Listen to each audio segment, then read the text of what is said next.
Sahabat anakku, bertemu kembali dengan Om Jani. Senang rasanya melihat kalian selalu sehat dan semangat untuk belajar di rumah. Kali ini Om Jani akan berbagi bagaimana cara menulis sebuah karangan atau cerita dengan sangat mudah.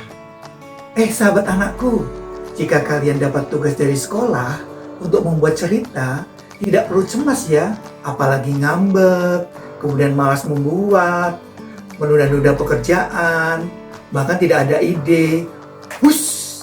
Hilangkan semua itu, ya. Nah, setelah menonton video ini, kalian pasti akan mudah untuk menulis sebuah cerita. Bila topik cerita yang diberikan gurumu terlalu susah atau sulit atau terasa asing, yang harus kamu siapkan adalah membaca buku-buku sesuai dengan topiknya.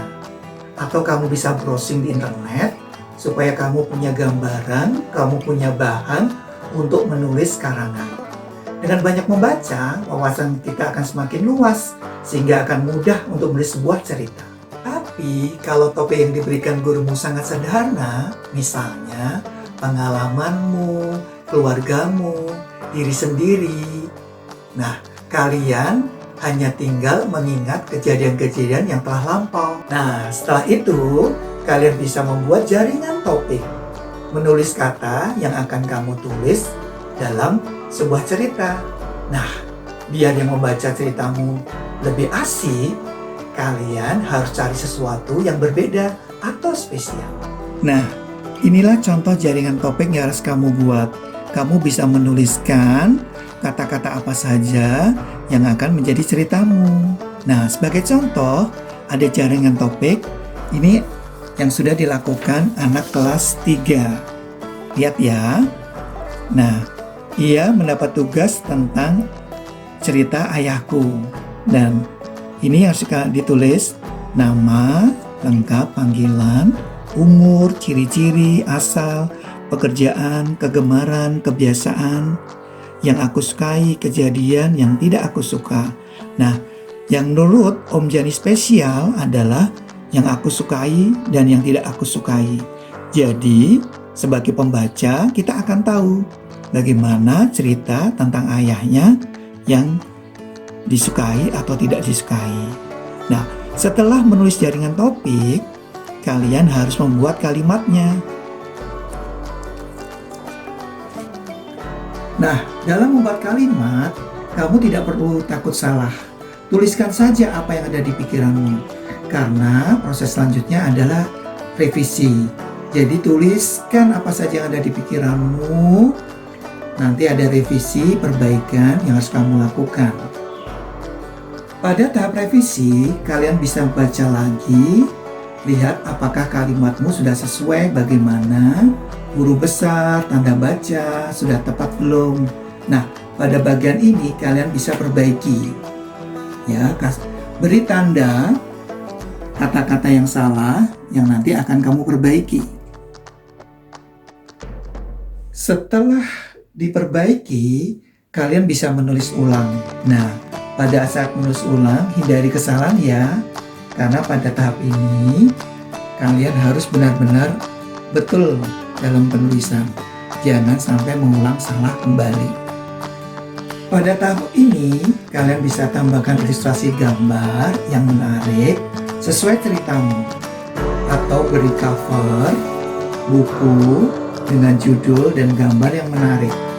Nah, setelah ini, tahap selanjutnya adalah publikasi. Kalian bisa membuat cover. Setelah itu kamu kumpulkan menjadi satu buku yang menarik. Nah, pada saat ini kalian bisa perlihatkan kepada orang lain hasil tulisanmu. Nah, cukup mudah kan? Nah, setelah dijilid, inilah pada tahap publikasi. Teman-teman kalian bisa baca. Nah, keren kan? Ini ada beberapa contoh hasil karya temanmu, Keira dan Rahesia pada saat kelas 1.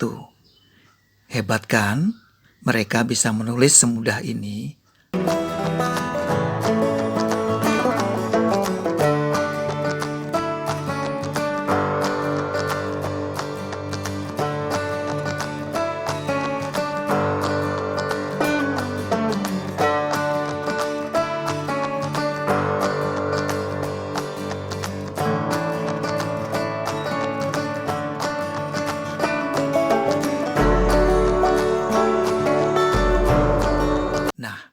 kalian pasti bisa.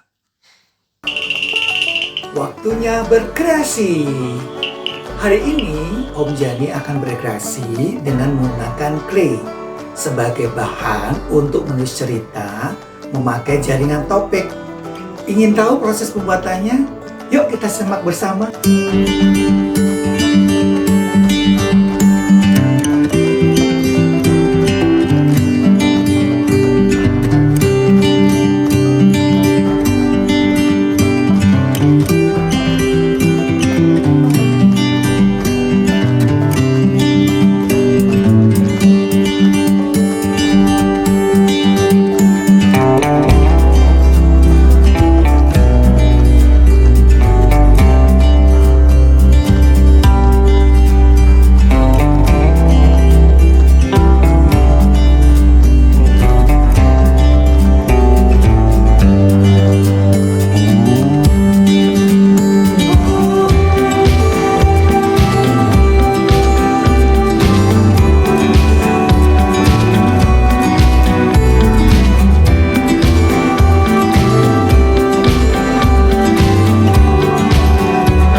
claynya dibuat menjadi sebuah anjing, kalian bisa teruskan membuat jaringan topiknya.